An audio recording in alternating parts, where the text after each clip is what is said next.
تو بیا با هم دوباره در شب سرخ ستاره آسمانی از کبوترها بپاشیم. تو بیا ای خنده دور در سحرگاهان پرنور سرخوش و خندان لب و دیوانه باشیم.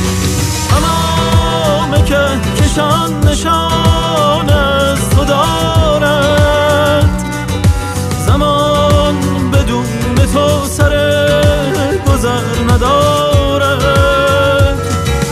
جهان به اعتبار خنده تو زیباست، بهشت من همین دقیقه ها همین جا.